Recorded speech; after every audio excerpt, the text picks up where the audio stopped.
ভারতের পশ্চিমবঙ্গের বিধানসভা নির্বাচন ঘিরে বাড়ছে উত্তেজনা।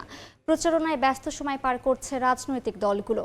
নির্বাচনের খবর জানাতে এই মুহূর্তে কলকাতায় আছেন সহকর্মী সুব্রত আচার্য। সরাসরি যাচ্ছি তার কাছে। থেকে যদি আজকের দিন বাদ দিয়ে নির্বাচনের প্রথম দফা যে ভোট গ্রহণ সেটি যদি বলি তাহলে 5 দিন বাকি রয়েছে। 23শে এপ্রিল পশ্চিমবঙ্গের উত্তরবঙ্গের 152টি বিধানসভা আসনে নির্বাচন। আপনি জানেন যে নির্বাচনের ভোট গ্রহণের 24 ঘন্টা আগেই কিন্তু নির্বাচনী প্রচার প্রচারণা বন্ধ হয়ে যায়। সে কারণে উত্তরবঙ্গ জুড়ে এখন বিজেপি, তৃণমূল এবং অন্যান্য রাজনৈতিক দলের শীর্ষ নেতৃত্ব, বলা ভালো একেবারে তারকা প্রচারকরা কিন্তু প্রচারণা চালাচ্ছেন।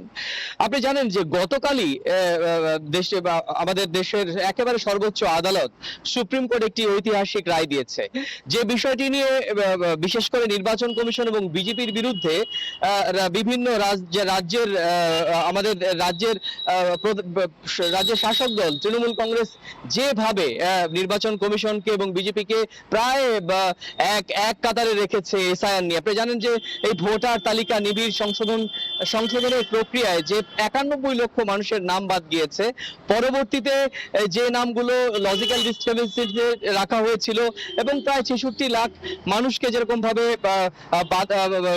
একটা ত্রুটি বিচ্যুতির কারণে আটকে রাখা হয়েছিল, সেখানে কিন্তু পশ্চিমবঙ্গের মুখ্যমন্ত্রী সুপ্রিম কোর্টে যান এবং সুপ্রিম কোর্টে গিয়ে সওয়াল করেন। এখনো পর্যন্ত 27 লক্ষ সেই নামের মধ্যে ক্লিয়ারেন্স মিলেছে, অর্থাৎ তারা ভোট দিতে পারবেন এবং বাকি প্রায় যে অংশ এখনো পর্যন্ত ভোট দিতে পারেননি তারা কিন্তু যাচ্ছেন ট্রাইব্যুনালে। সুপ্রিম কোর্ট বলছে যে যারা প্রথম দফায় অর্থাৎ 23 তারিখে ভোট দেবেন তাদের যদি ট্রাইব্যুনাল থেকে 21 তারিখের মধ্যে ক্লিয়ারেন্স আসে তাহলে তারা ভোট দিতে পারবেন এবং দ্বিতীয় দফাতেও যে ভোটটি 29 তারিখে হবে সেই ভোটটি দুদিন আগে যদি ট্রাইব্যুনাল তাদের কাগজপত্র দেখে যদি তারা প্রকৃত ভোটার সেই হিসাবে সম্মতি দান করে তাহলে তারাও ভোট দিতে পারবেন। এক্ষেত্রে তৃণমূল কংগ্রেস এবং বিজেপি বিরোধী যারা রাজনৈতিক দল রয়েছে সেই সমস্ত রাজনৈতিক দল নৈতিক জয় বলে মনে করছে। আগে শুরুতেই বলেছিলাম যে নির্বাচনী প্রচারণা মাটি কামড়ে সমস্ত রাজনৈতিক দল প্রচার প্রচারণা করছেন এবং রাজনৈতিক দলগুলো রাজ্যের শাসক দল তৃণমূল কংগ্রেস বিরুদ্ধে যেরকম ভাবে তাদের বিভিন্ন দুর্নীতি, স্বজন পোষণ, সীমান্ত সমস্যা, অনুপ্রবেশ এবং ভোটার তালিকা সংশোধনে ইস্যুতে তৃণমূল কংগ্রেসের যে বাগড়া দেয়া সে সমস্ত যেমন আনছেন, ঠিক পাল্টা তৃণমূল কংগ্রেসও কিন্তু কেন্দ্রের শাসক দল বিজেপির বিরুদ্ধে নির্বাচন কমিশনকে ব্যবহার করে যেন তেন প্রকারেণ যেমন ক্ষমতায় আসতে চাইছে বিজেপি এবং এই ক্ষেত্রে নির্বাচন কমিশনকে কাজে লাগাতে চাইছে, এটিও কিন্তু তৃণমূলের পক্ষ থেকে বলা হচ্ছে। আপনি জানেন যে পশ্চিমবঙ্গে নির্বাচন আর সহিংসতা প্রায় একই পথ ধরে চলে।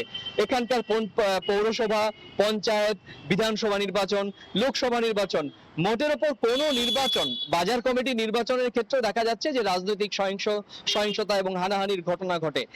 গেল লোকসভা নির্বাচনেও একই রকম ভাবে প্রচুর মানুষের হতাহতির ঘটনা ঘটেছে এবং সেই গোটা দেশে যখন 543টি আসনের ভোট হয়, বাকি রাজ্যগুলোতে যেখানে শান্তিপূর্ণভাবে ভোট হয় লোকসভা নির্বাচন বা বিধানসভা নির্বাচন, সেখানে পশ্চিমবঙ্গে এই সহিংসতার ঘটনা সত্যিকার অর্থে নির্বাচন কমিশন, কারণ তারাই তো দিন শেষে সুষ্ঠু এবং অবাধ এবং ভয়বিহীন নির্বাচন পরিচালনা করার দায়িত্ব নিয়েছেন।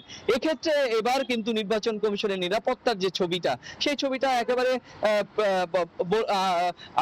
আমার দেখা মতে, ধরুন আমি প্রায় 25 বছর ভারতের এই নির্বাচনগুলো কভার করে আসছি, আমি কিন্তু বিগত 25 বছরও এই নজিরবিহীন নিরাপত্তার ছবিটা আমার চোখে আসেনি।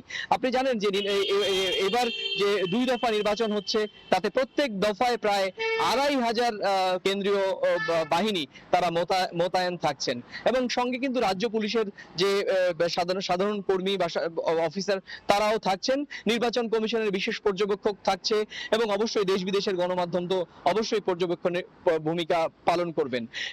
এই যে নির্বাচনের সহিংসতা রুখবার জন্য নির্বাচন কমিশন যেভাবে মাঠে নেমেছে, ঠিক একই রকম ভাবে আমরা দেখেছি যে রাজ্যের শাসক দল তৃণমূল কংগ্রেস কিন্তু বিজেপির বিরুদ্ধে বিরুদ্ধে ভয় দেখানো, বিশেষ করে ভোটার তালিকা থেকে নাম বাদ দেয়া, বিশেষ করে একটি নির্দিষ্ট ধর্মের মানুষ যারা সংখ্যালঘু মুসলিমদেরকে বেছে বেছে বাদ দেয়া এবং ভয়ের পরিবেশ তৈরি করা, সেটিও কিন্তু তৃণমূল কংগ্রেস, নির্বাচন কমিশন এবং বিজেপির বিরুদ্ধে অভিযোগ করেছে। আবার এই ভয় নিয়েই রাজনীতি হচ্ছে, নির্বাচনে ভয় নয় ভরসা। বিজেপির যে ক্যাম্পেইন, ভয় নয় ভরসা, সেটি দিয়েও কিন্তু বিজেপি বলছে যে এই অনুপ্রবেশকারী নিয়ে যেরকম ভাবে তৃণমূল কংগ্রেস বলছে, আসলে ভয়ের কোনো জায়গা নেই, বিজেপিকে ভোট দিন, ভরসাই এখানে জিতবে।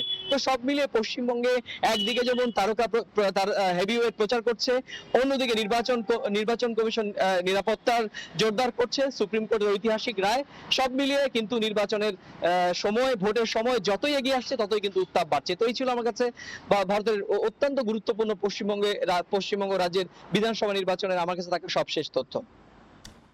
যুক্ত ছিলাম কলকাতায়।